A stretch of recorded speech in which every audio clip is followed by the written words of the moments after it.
I've gotten a phone call in the middle of a podcast. That was embarrassing. That was like, edit it out. I know. I had to stop the whole thing and be like, sorry. Welcome back to Pack Mentality. And today we have a very special guest. We have Christian Sherpa on the podcast today. He has a bachelor's in human nutrition dietetics. Did I say that right? Dietetics. Okay, I did say that right. A minor in chemistry from Clemson University. He has a master's in kinesiology from State Fullerton. From the biomolecular exercise physiology lab. Dang, that's a mouthful. He's been mentored by Dr. Andy Galpin, who is very well known in the health and fitness world. His coaching and professional experience is that he's a CrossFit Level 1 trainer since 2017. He's coached at multiple affiliates and trained CrossFit since 2015. He's worked with Dr. Andy Galpin's private company from 2022 to 2024 on physiology performance coaching projects. He's also the founder of Sherpa Frontier, launched in February 2025, Physiology-First coaching for elite athletes and high performers. And in terms of specialties and qualifications, he's a certified blood chemistry analyst. He also has Physiology-First labs-driven coaching methodology focused on energy recovery and performance readiness. I'm going to keep listening this off. I'm going to talk you up. I'm going to butter you up, buddy. He has experience in individualized program design, nutritional strategy, supplementation, and lifestyle optimization. Wow, you are very qualified. It covers it. Yeah. My mouth is dry just talking about optimizations. Yeah, which is great. I love talking to people who have who are, feet first into, front lines of being a fitness coach, but also have a very science background, because I think having the best of both worlds is extremely important when it comes to health and fitness. So, Christian, welcome to the show. Thank you, man. Is your to talk now? Because I know I didn't. How do I follow that up? That's crazy. It sounds like a lot. Talk back to that, man. Really excited to have you on the podcast, my man. So let's just get into the first question. Let's just start simple. So how did you first get hooked on fitness and performance? Was it nutrition, training, or was it something else that pulled you in? So growing up, small town South Carolina, it was sports. That's where it all started. So soccer was what I grew up playing and loved. And then as I got into high school, I started playing football. And when, you go to a small town and you have a couple hundred kids in your school, you kind of want to stand out. You want to be competitive and excel. And so it's really like, all right, how can I make the most out of what I've been given? And how do I, maximize my potential on the training field and the gym, et cetera, which is where, you get into the weight room, you start to see some results. You're like, okay, well, now that I'm seeing some progress with strength conditioning and getting ready for the season, how do I need to fuel my body and what kind of protein? And should I be taking creatine? And just, going down the rabbit holes like any gym bro would, or any athlete in their high school years would want to do. And yeah, from there, it just kind of cascaded from one thing into another.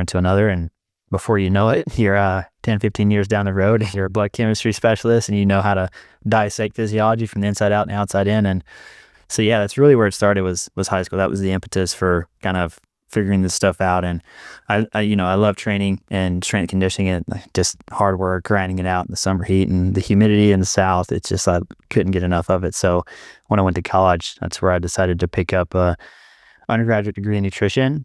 And initially I was a major in biochemistry. I thought I wanted to go the med school route.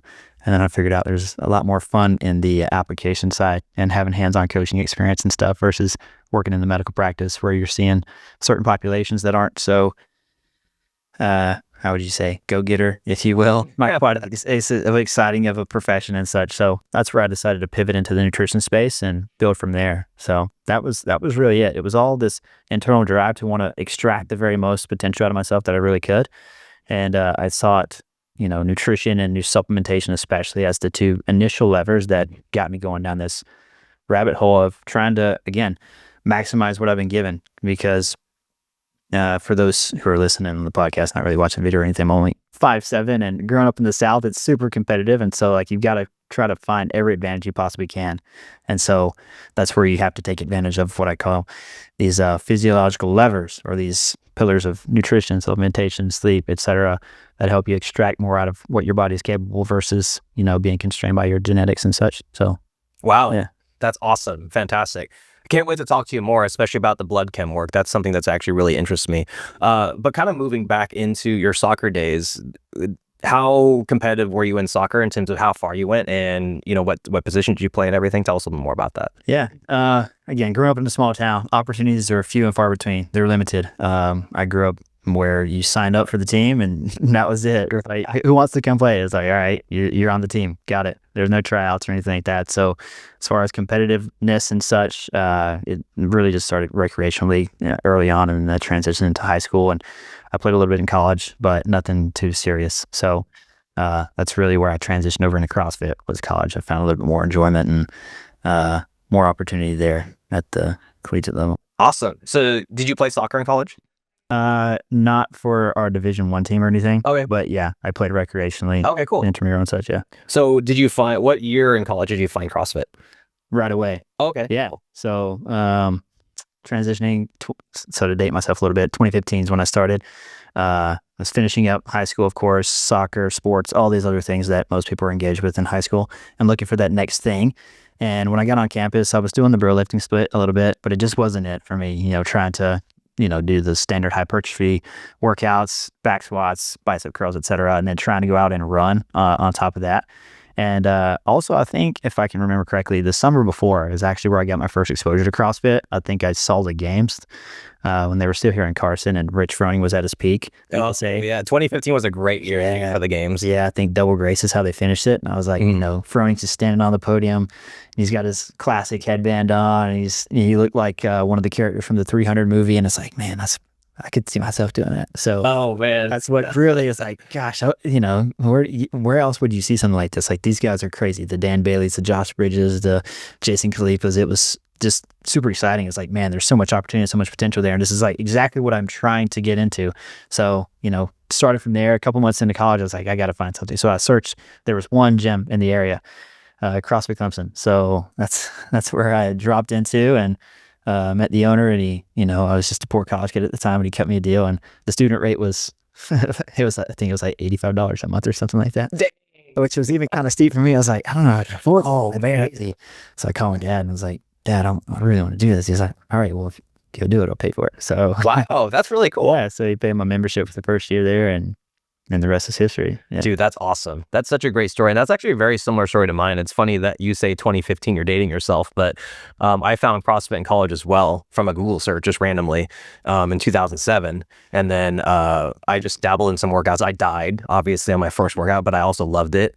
And then I remember, same thing, watching the CrossFit Games in 2008. And I went to the CrossFit Games in 2009 to spectate in Aromas. My nose got burned really bad, by the way. That sucked because the sun was just bearing down on me. And there's also a hornet's nest right in the middle of the frickin' spectator area. So they had to roof it off. Yeah, that was really cool. And in 2010, I got to watch Rich fall off the rope. So I remember watching that and being like, oh man, this is what I want to do. This is my thing.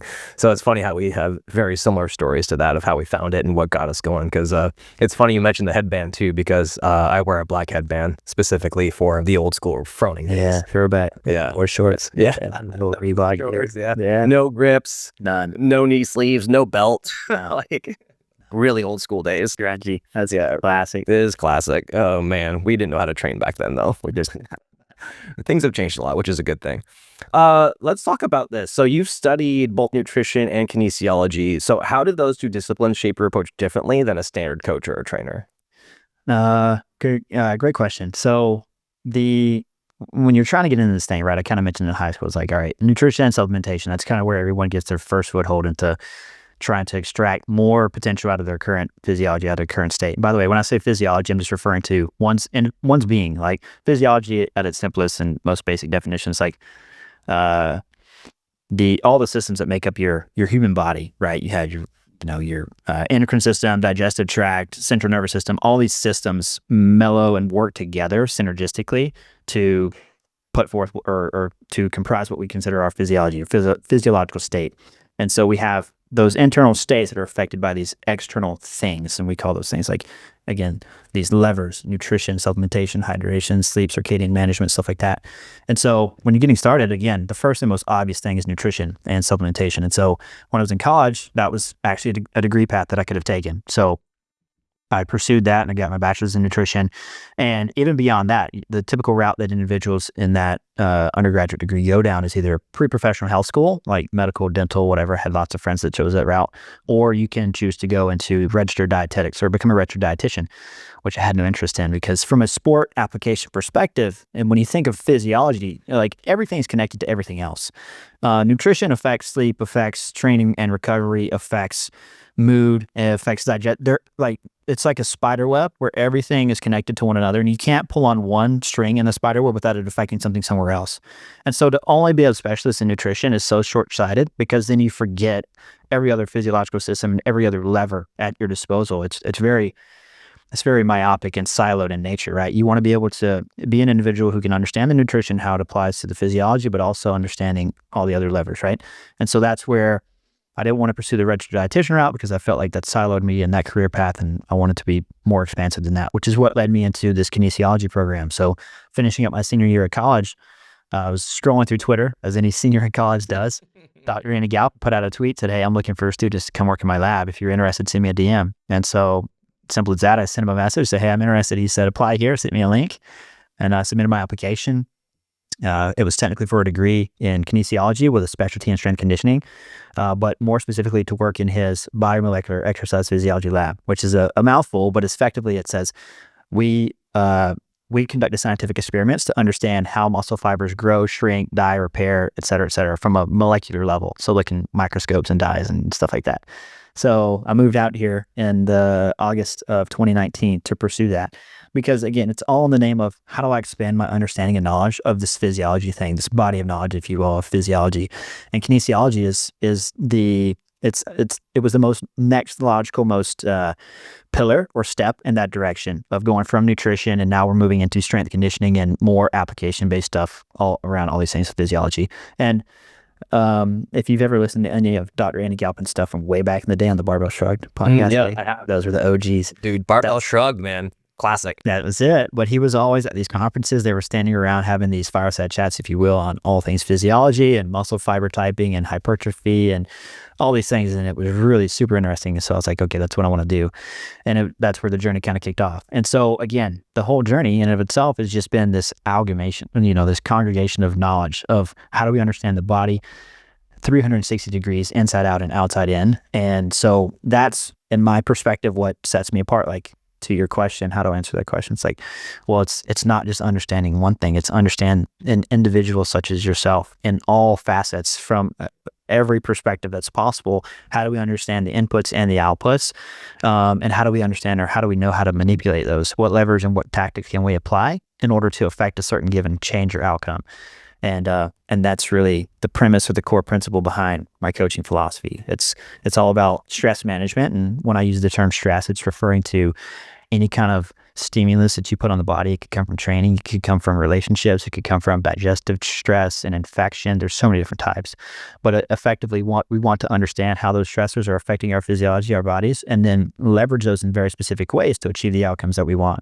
Because effectively, when you go into the gym, you go through a training session like a back squat, for example, where you're trying to stress your physiology in such a way that you enhance your strength, and the outcome is therefore an increased back squat. You want to get stronger, right? And so there's all these systems at play where if you, for example, have, let's say, I like to describe it like currency, an adaptation currency. You have 10 units of currency to spend on stress, and that stress can either be self-imposed positive stress, or it could come from negative things in your life.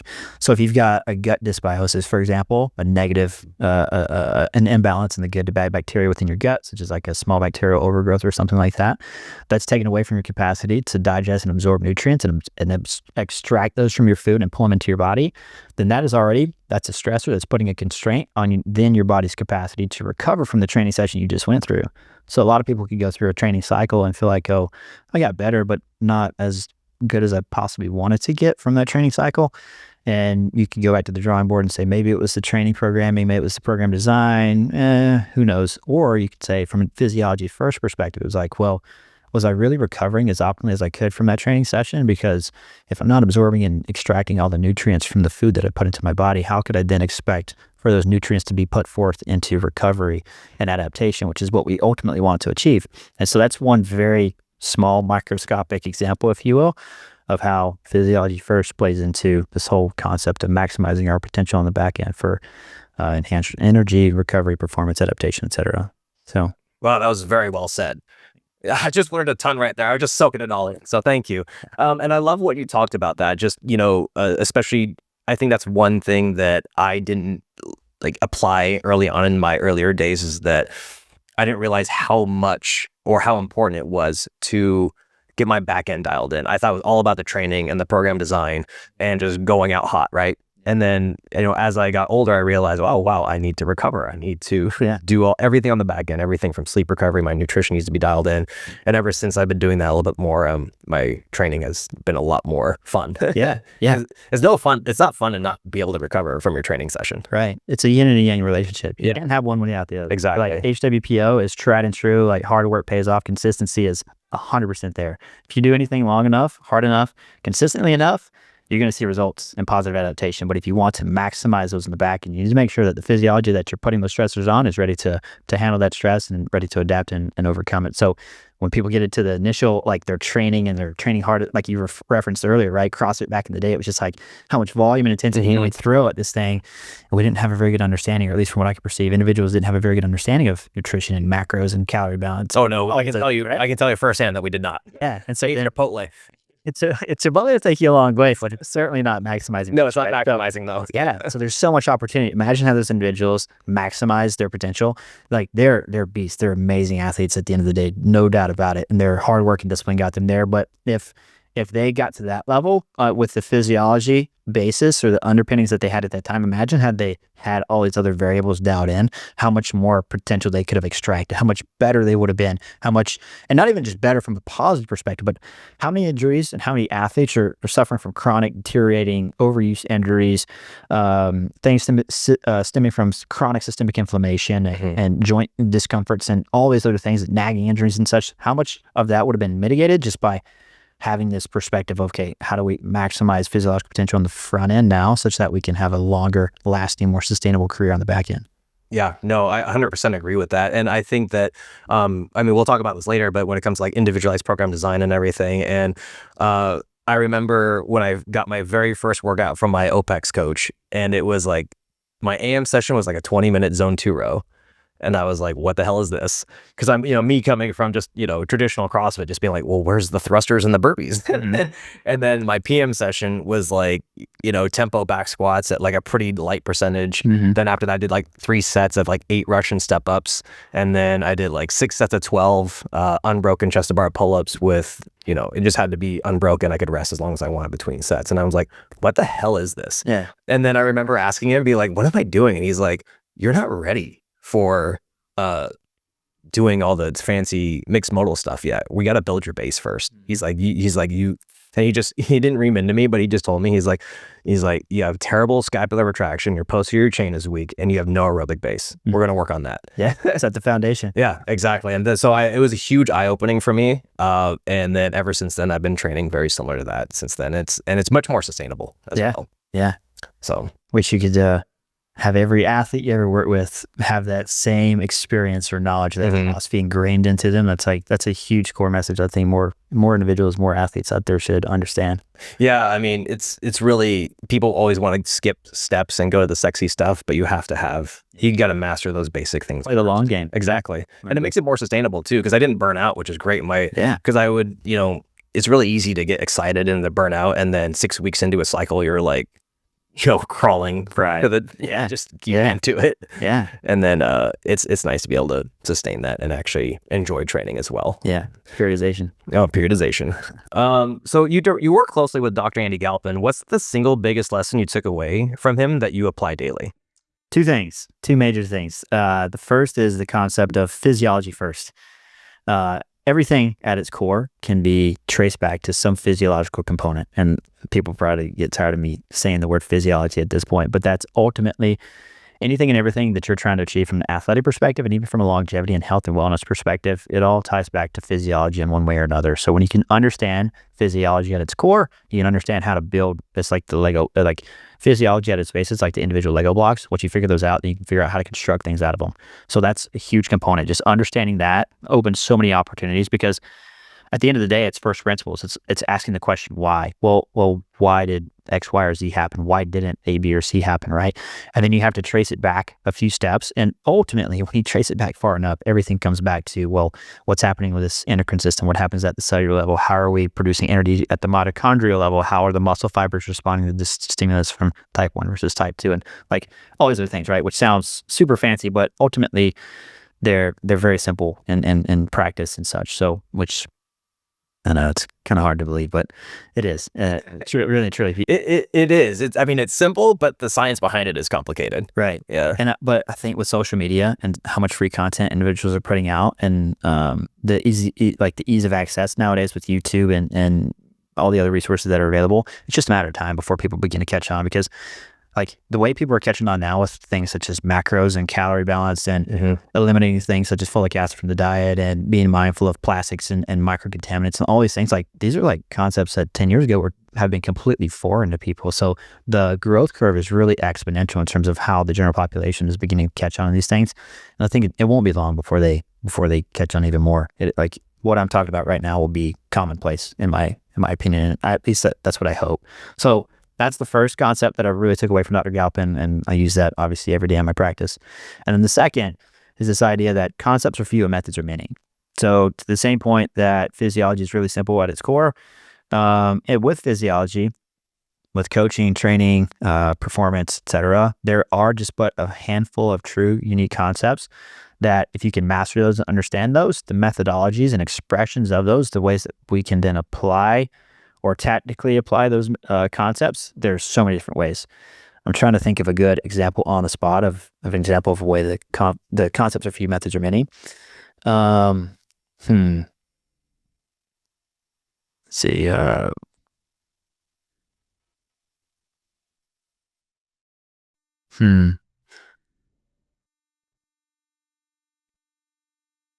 Okay, let's take an example such as weight loss, for example, right?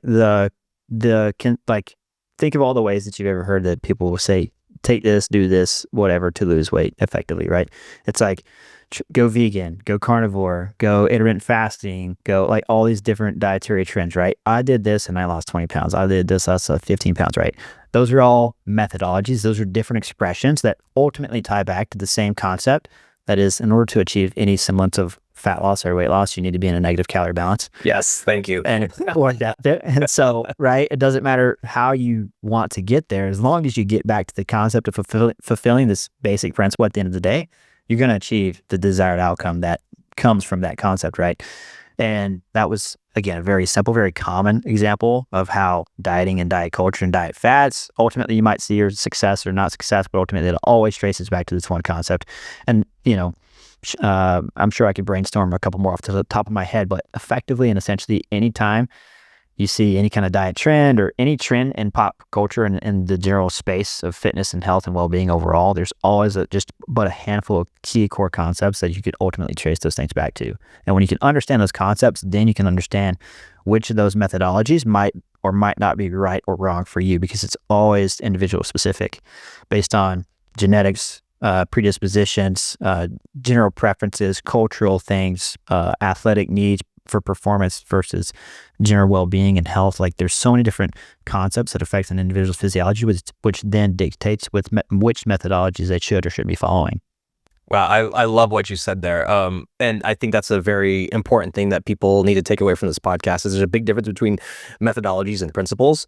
Because when you mentioned the diet thing, that takes me back to when my early days of when I started following paleo. But the problem was I was also trying to compete in CrossFit. So I was doing like sectionals and the open at the time. And I remember always just being tired because I was so low on carbohydrates. Okay. And then once I talked to a nutrition coach, and he's like, bro, you should not be doing paleo. That's good. That's pretty good for weight loss, but you're not fat. Right. you're training a lot. You need to add in, like, he's like, and then he put me on like glycofuse at the time, which was like just a maltodextrin supplement. He's like, take this post workout, take a scoop and a half. And I'm like, what? Yeah, that's carbs.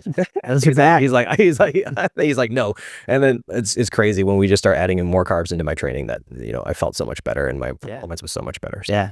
he understood physiology well. The whole concept that carbohydrate fuels performance. Oh yeah, 100%. And then so ever since then, I've been like, I always look at the core principle first, and then like you said, it's like it's always going to depend on your genetics and what you're training for, and lifestyle. Lifestyle plays a big role in everything as well, and everything in between. So very cool.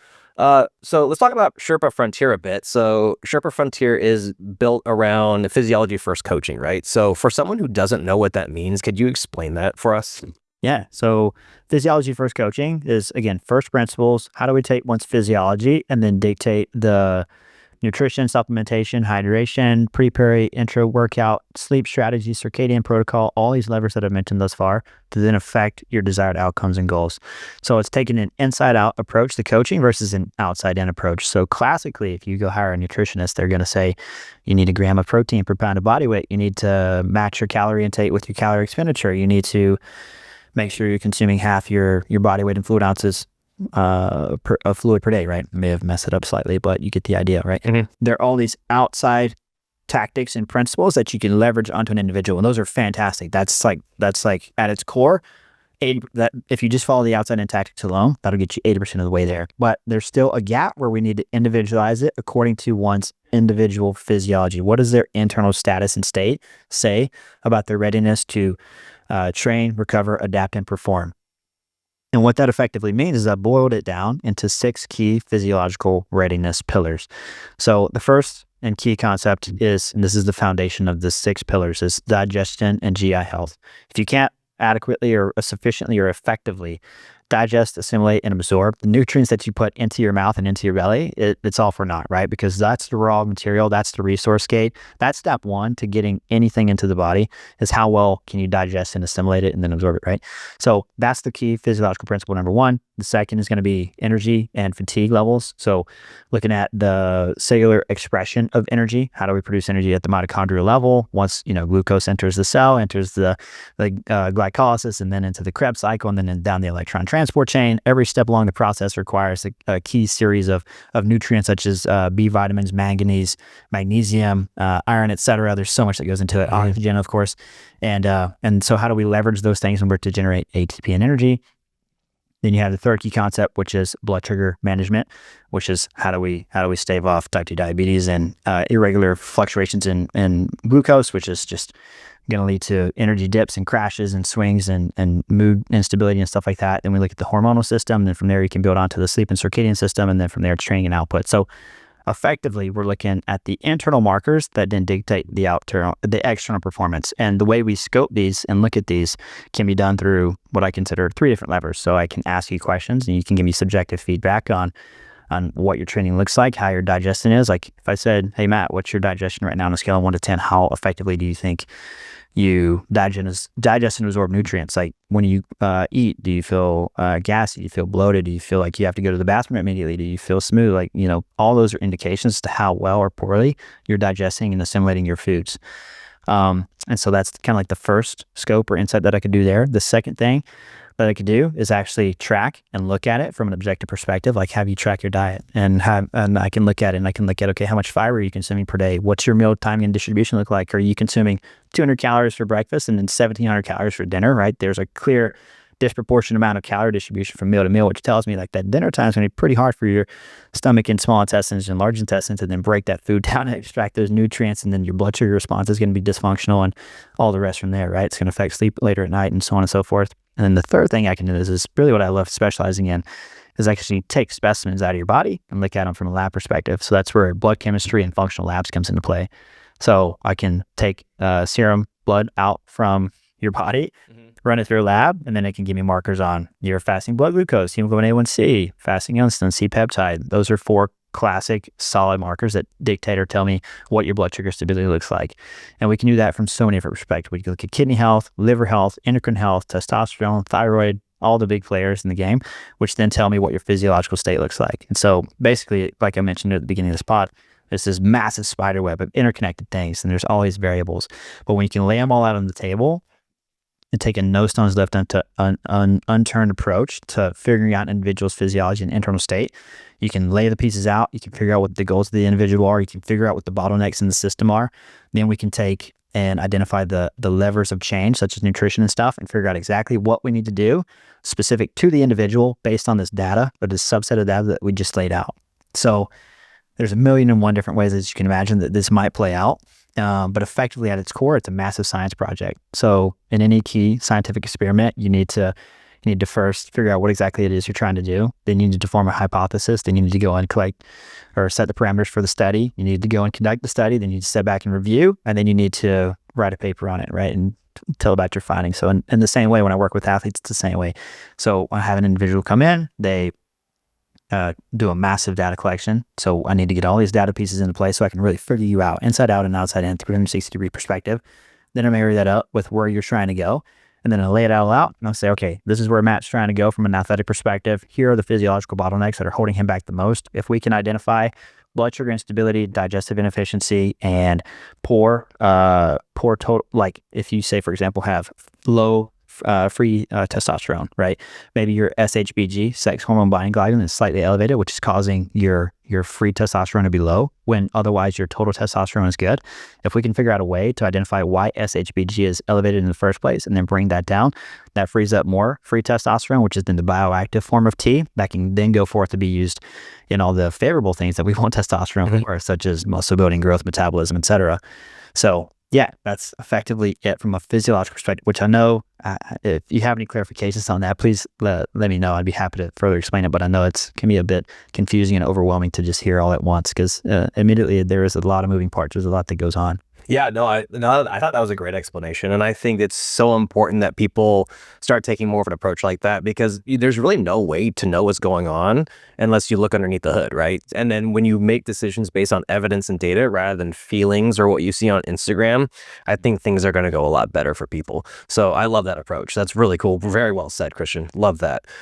So you're one of the few coaches that I've actually met that digs really into blood chemistry, stool, urine, saliva testing. So what can those things really reveal about performance that training logs or wearables can't? Yeah. So those are your hidden markers. Those are what dictate your internal physiological state.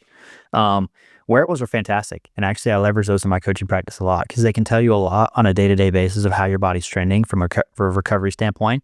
For example, I'm wearing a simple Garmin watch right now. The Whoop, the Aura, they're all fantastic. And generally speaking, there might be some discrepancies between the accuracies and such between various devices. But at the end of the day, as long as you're wearing something and you're wearing it consistently and you're actually looking at it and reflecting on it for a specific reason, there's a lot to be taken from it. So on the weekly and daily trends, HRV, resting heart rate, resting respiratory rate are fantastic markers for physiological readiness and telling you if you're training well or overtraining or in just the right spot. But again, they're daily metrics and they're kind of surface level at best. So taking a deeper dive and getting things such as blood specimens, stool, urine, saliva, etc. Like the thing about those markers is they can reveal a ton of hidden physiological bottlenecks that you may or not even be aware of at the time. And so shining a light on those things or illuminating those things makes it so much more obvious as to why you may or may not be feeling the way you're feeling or why you're training and adapting the way you are or are not. And again, it's just from an outside in perspective, there's a lot that we can look at you and say, hey, this is going on. We need to fix this. And to a certain extent, that's usually what I start athletes on. It's like, let's just start with the basics and the outside in stuff first. Let's make sure, like I mentioned at the onset, it's like, let's make sure you're consuming appropriate calorie intake and appropriate macro distribution, and you're feeding yourself in such a way that you're aligning your meals up in the appropriate way to manage blood sugar stability and nutrient partitioning. And so it aligns with your training and lifestyle windows and such that you're maximizing nutrient availability when you want it, when you need it, et cetera. Your lifestyle, your light exposures, all those things. And then beyond that, you find, okay, that'll get you 80% of the way there. The final 20% is like, all right, this may have been the missing key, but we wouldn't have otherwise been able to identify it had we not taken the next step and gotten blood work done or what have you. The tricky part with blood work is, there are a dime a dozen nowadays. There's so many different companies out there that offer lab panels and such. You can go out and get them, and they're very easily accessible. But the problem is not with the labs themselves; it's the interpretation and the understanding of what they mean. You often find individuals who or companies that'll do your blood. And even physicians can be bad about this sometimes. Keep in mind, physicians look from a clinical and medical diagnosis perspective, not from a health and performance optimization perspective. So if you're an individual who's gone out and had your blood work done with a physician and everything comes back in the green, right? You're in the standard reference range because that's how clinical practices work, they look for disease states. And so in order for you to be in a disease state, those markers need to be pretty far off from where they otherwise would be. And so an individual could look at it and say, oh, I'm all good. Everything was in the green. But in reality, I work off of a set of functional performance-based reference ranges, which means they're much tighter, they're much narrower, they're more specific to the individual's gender, athletic history, age, etc. So then it gives us more insights into where there are dysfunctional patterns instead of just biomarkers in and of themselves. So common mistake I see is someone will look at a blood panel and it'll say your ALT, which is a liver enzyme, is elevated, right? Which would indicate like your liver is having to work more. Enzymes are upregulated when they need to do more or have a specific function or task that they're trying to perform, right? So ALT might be elevated, but they don't look at it and ask the question, well, why is it elevated to begin with? And what other markers in this blood data correspond or correlate with that? For example, what then does your cholesterol look like? What do your triglycerides, LDL, and HDL look like? Are those elevated as well?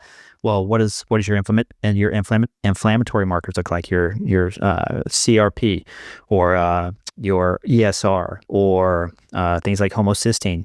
How do those correlate then to the ALT?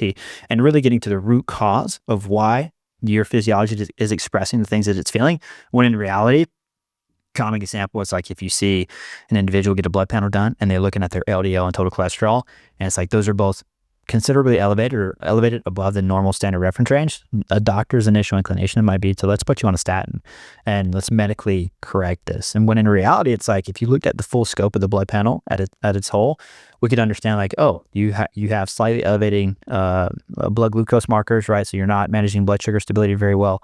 And you have some elevated inflammation markers, which tells me you're systemically inflamed, chronically inflamed, which then feed into the elevated LDL and total cholesterol numbers, which, if we trace that back to your lifestyle and your training load, you're overtraining, you're under recovering, you're not consuming sufficient protein, you're dehydrated chronically, you're staying up until midnight scrolling on your phone. It's like, rather than prescribing the statin, how about let's unwind all these other things that led you to get to that position to begin with. And then, short of it being an actual medical condition, right? If we're looking to seek for optimization's sake, well, let's do that for about 6 months, make sure we can get these markers down the right way, right? Practicing a healthy, effective training protocol design, lifestyle management, etc. And then if you've still got a persistent issue, let's look at the next and final lever, which would be medical intervention. So to get back to your question here, what makes it different from any other coaching? Again, it's the illumination, understanding of the root cause issue that you couldn't otherwise identify from the outside in alone. The biomarkers are objective. They don't care about your feelings. You get a blood panel done, it's going to say X, Y, and Z, and that is, the numbers are what they are, right? They're not going to sway one way or another. So that's why I really love it. Yeah, I love how you take that approach to where, I like what you said earlier, especially how a physician is going to look at it from just a clinical perspective, but then you look at it as more of a health and performance perspective.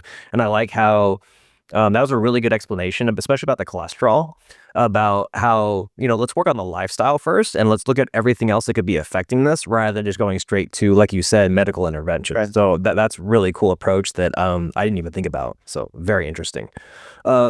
Can you give an example about how you've used lab data to completely change an athlete's training or recovery and the results that came from it? There's so many different specific example, not a specific example, but a case study. I won't say any names or anything like that, but individuals training at an elite level, high level, finds that they are bonking mid-workout, post-workout. They don't feel like their aerobic output is quite where it should or ought to be based on their training load and volume and such. And they're doing all the right things. They're following a pretty well-structured program design. They're eating their macros as they should, but they're a classic follow the macros if it fits your macros type dieter. Like the composition is pretty good. They're hitting adequate calorie intake. Protein is fine. Their sleep is okay. But the big bottleneck was micronutrient deficiency. So they weren't consuming adequate amounts of B vitamins, specifically folate and B12. So if you look at the lab markers specifically, two that stand out were homocysteine and MCV, mean corpuscular volume. MCV is one that if you go to a doctor, they'll typically run that one, and it's part of a standard CBC, complete blood count. And it's a super simple marker to understand. So typically we want to see this MCV value somewhere between 85 and 90, maybe a little low, maybe a little high, something like that.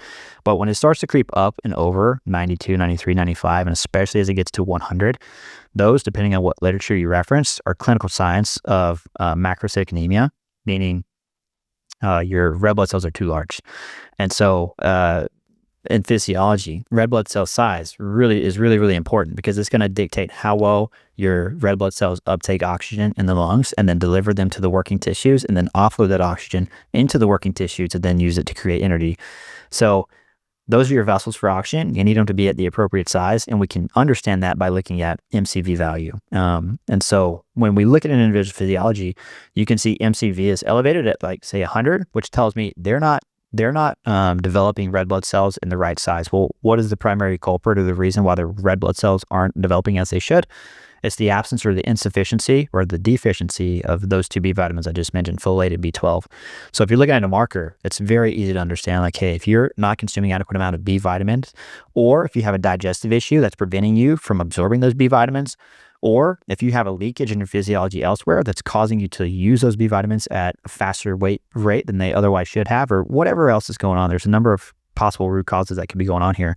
Your red blood cell type or your red blood cells in general aren't going to mature as they should, and they're going to stay too large because the last step of the maturation process is actually the red blood cell. It grows, and then it splits itself in half. And then when it splits itself in half, it typically lands in that 85 to 90 range if you look at the blood panel. Whereas if it doesn't ever split, because it doesn't have to be 12 and folate, that's where it's going to stay too large. And so what does that mean, practically speaking? Oh, forgot to mention homocysteine. Homocysteine is a marker of methylation status and B vitamin status as well. So this particular athlete had really high MCV and homocysteine, and everything else looked pretty good. So what does that tell me? It tells me that the red blood cells are too elevated, which means their oxygen carrying capacity isn't going to be where it should be, which means when they go to do endurance training or any kind of thing that's going to require energy output, especially over the long haul, they're not effectively uptaking oxygen, delivering it to the working muscles, which is going to make them feel more lethargic, have more frequent shortness of breath, and not feel as aerobically inclined as they otherwise would, because they were lacking the physiological prerequisites to develop the red blood cells that then led to the performance outcome in the back end. Whereas had they just gone back to the drawing board and just decided, hey, I'm just going to go and follow Chris Enshaw's endurance capacity or aerobic capacity program, right, for 6 weeks and try to improve my running, you would improve your running or your rowing or whatever to a certain extent. But let's say you understood that physiological root cause, that your red blood cells just aren't carrying capacity or carrying oxygen as they should, you're never going to fully maximize your potential to improve your endurance overall. So that was a hidden marker that you would have never understood or been able to extract from just looking at a person's wearables or just talking to them through a questionnaire or just having a conversation, right? That's only something that could have been identified from having a blood panel run. Wow, very cool. I'm learning a ton right now. I love it. That was so well said. Well done. Very cool. I have no follow-up question to that. You answered everything that I was about to ask. So very, very well spoken right there. Let's talk about you a little bit. So most people don't know this, and I only found out recently about this, but you're legally blind. So how has that shaped the way you see, pun intended, the world of coaching, communication, and athlete development? Yeah. So as you can imagine, you just take that sense away, the inability to see well. Verbally, hearing, auditory, I guess, has to be significantly improved. It's been a challenge overall. It's like, when I remember when I was in an affiliate coaching every day, way more frequently, looking across the room, being able to identify who an individual was, identify the cue. It's forced me to have to go move around the gym a lot more to be able to get within visual distance of an individual and to be able to see them and then to be able to correct and cue and stuff like that. I don't know. It's hard to say, because ultimately it's all about perspective and reference, because this is all I've ever known. Yeah. And so I don't know what it's like to have full vision. So I don't have that standard of reference to say, cross compare, like, oh, this is what it was and this is what it is now. Like, it's pretty much always been like it is now. So it's like, this is all I've ever known. This is all I understand. And so for me to kind of compare, how it's shaped my perspective in a way, it's like, it's hard to really fully elucidate it or communicate it in a sense. But yeah, I'm not sure if that No, that answers the question. Yeah. I mean, you can see a little bit, right? Can you kind of describe what you do see? Like, do you have to get pretty close to see something, or? Yeah, so let me give you some context and kind of explain the condition. It's a genetically inherited condition. Okay. It's called I don't know what the technical term might be, but it's it's a recessive trait, which meaning if you remember back in basic biology, it's right. It's like you have your dominant recessive traits, which means if it's on a DNA sequence, it's only going to get expressed if there's 2 pairs of recessive traits, right? So my mother and my father were both carriers of this particular genetic mutation, and I was the lucky inheritant of that. An absolute crossover. So effectively, you have a protein in your eye that maintains the status of your photoreceptors there in your retina. You have 2 types of photoreceptors, rods and cones, and there's a specific protein that codes for the cone specifically that helps regulate them. So if you're looking around, looking at stuff, right, your vision, the way it works is a photon strikes the photoreceptor, it sends a signal through the neural, the nerve on the back, the optic nerve on the back of your eye to the brain, and your brain detects it as light, and that's how we see what we see. Well, that photoreceptor has to be reset every time it's triggered or stimulated by a photon. It has to be reset by a protein. The protein, in my case, doesn't function, and so because it's genetically mutated. And so how that affects me is like the cones, which are the central photoreceptors in your eye. The protein isn't regulating those as they should, so there's a blind spot right in the middle of my vision. And so I have to compensate by looking around into the side. Oh, interesting. And so I look with my peripheral vision most of the time to see something in front of me. Now, I've gotten very good at, once I've figured out like I'm looking at you across the room right now, I've looked at you enough now, like I don't have to, my brain fills in the gaps of where my blind spot otherwise would be. Interesting. So if I'm looking at you right now, I can see you because my brain is putting the pieces together. But when I walk into a new environment or a new room, I have to scan the room a couple of times for my brain to then map it, if you will, and put the pieces together, and then I recognize what's going on. And so, it happens all the time. I walk into the gym to train, someone says hi, waves to me across the room. Generally, they're just a silhouette, just a figure, and I have to kind of like look at them for a second. Who are you? Who is this individual? And then, but it makes social engagements really awkward because I've been in scenarios where I'm like walking into a brewery, I see someone I know, and they say something to me, and I look at them, I'm like, who is that? And then then I was like, it takes me 5 seconds, and I recognize because my brain puts the pieces together, and it's like, oh, that's so and so. It's like, yeah. And then there's been instances where I've looked at someone and immediately looked away because my brain didn't detect it, and I didn't recognize who they were without surgery. And I was like, well, I'm sorry, but I literally didn't see you. My brain didn't register. It's not my fault, okay? It's not. Yeah. So unfortunately, there's not a cure. There's not a fix for it. Okay. So currently there are case studies and research being done at various universities around the U.S., but they're doing the studies on individuals who are in far worse shape than I currently am. I'm still functionally blind, if you will, so I can still do activities of daily living, so on and so forth. But so I'm not a candidate for those things, and there's no surgery, no eyeglasses or prescription or anything like that corrects a retina condition. So it is what it is for right now. But with the way medicine is trending and the rate of progress right now with modern medicine, and especially with the advent of AI, like I imagine by the end of my lifetime, there will be some sort of bionic eye or some sort of genetic implant that could eventually correct for the condition that they've got going on. So right. Wow, that is intense. Yeah.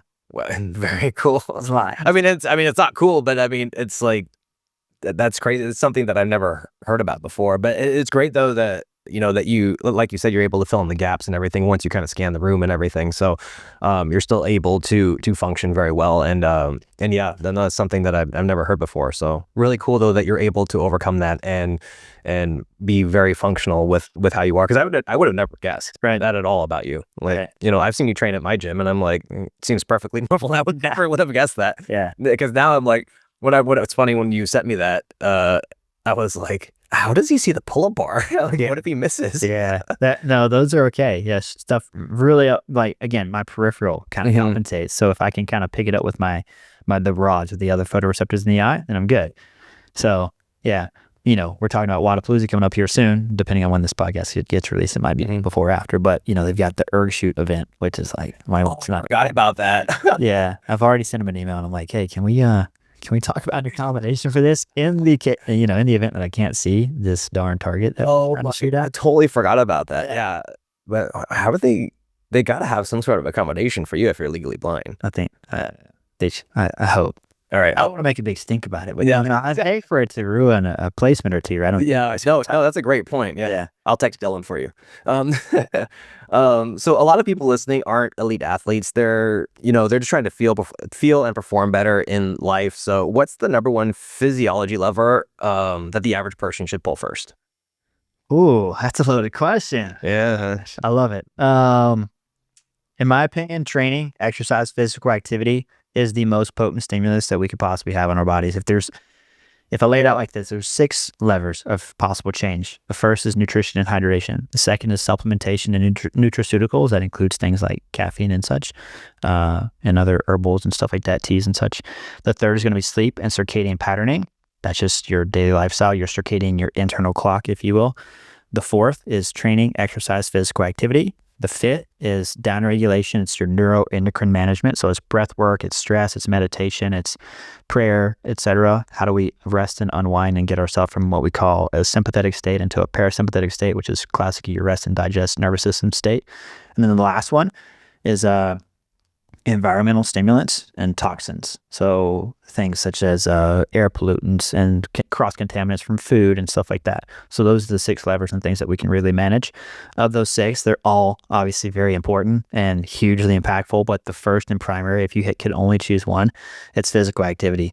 Consistent exposure to constantly varied high intensity exercise across broad time and modal domains. It's like literally at 60 minutes a day, 4 to 5 days a week is generally what I like to see, but 3 is adequate for most individuals, depending on where you're at in your fitness journey. That in terms of affecting all the other physiological metrics, blood sugar stability, mood, sleep regularity, a consistent training schedule, and a good program design are ultimately going to affect that more than any other single lever. It's crazy how impactful it is, training is, and that's really why I've come to love and appreciate CrossFit more than any other discipline of training. It's just because, like, if you were to take everything else away and just focus on one thing, the positive implications it's going to have on health is far and above all the others. So I couldn't put a specific quantity or measure on how much better, but like seriously, yeah, it's that one. And then if I were to give you number 2, it'd probably be sleep and circadian patterning, believe it or not. And then third would be nutrition. Yeah. Sleep is definitely underrated. Yeah, very underrated, especially when you're doing CrossFit. It just regulates so many things. So if you could leave people with one message about human performance, the thing that you wish everyone understood about their body, what would that be?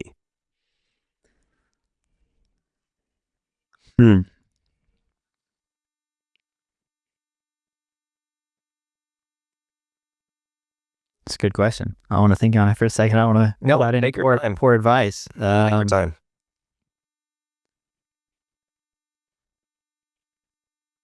I think at its core, and it's kind of hard for me to explain this or kind of communicate it, but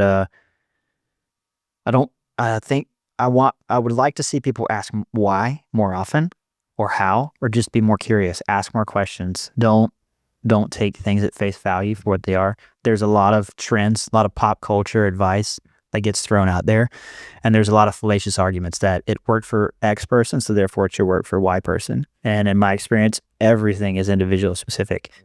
And just because it worked for somebody or so-and-so that doesn't mean that it's going to work for you. And also getting back to defining what work means. What does it mean to work?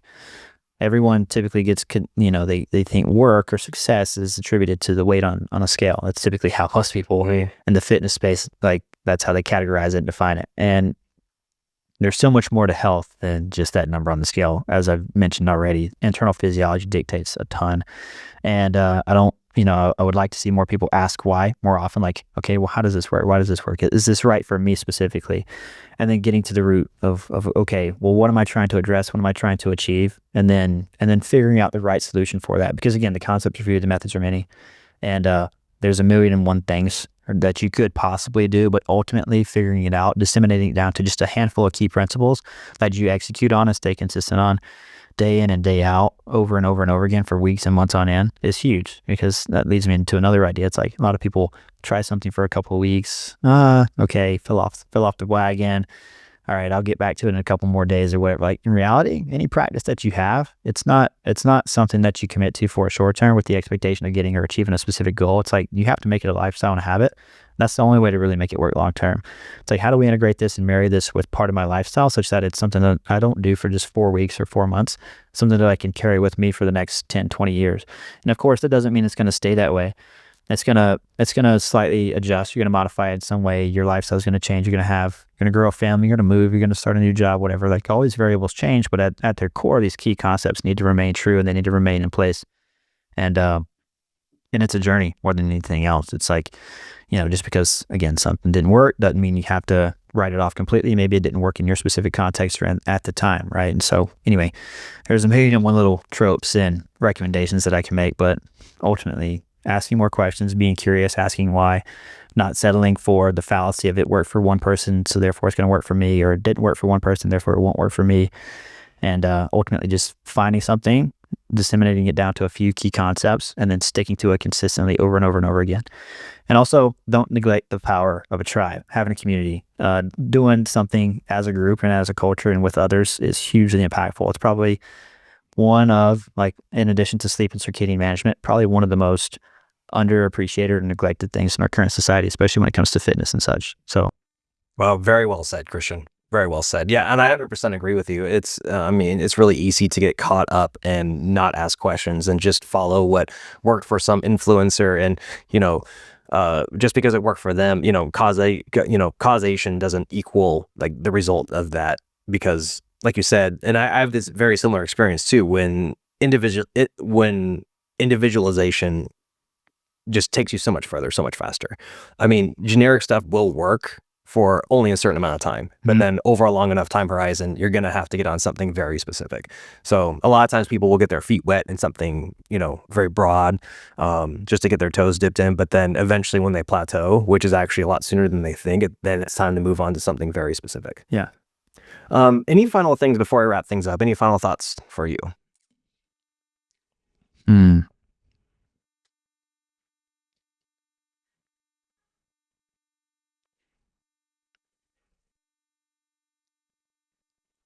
Not that I think that you asked some great questions. It's been not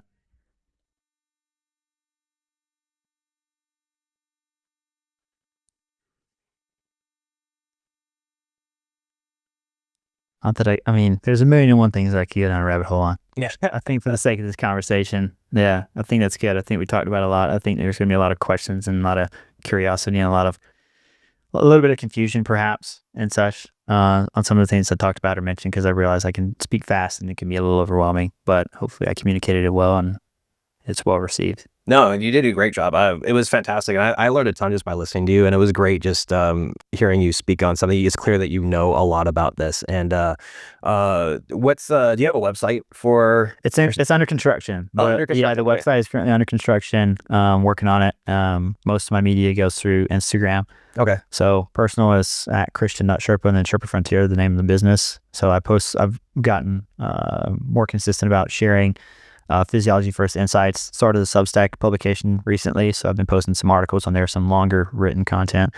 I realize that video is my next best step, so hopefully I'll start putting out a YouTube in the near future, and perhaps a podcast as well, talking on more things Physiology-First. Yes, please. That'd be fantastic. Love hearing you, and can't wait we'll definitely have you back on to talk about something else. We'd love to maybe even dig deeper into something a little more specific and chat more about it. So thank you so much for coming on, Christian. It was wonderful having you.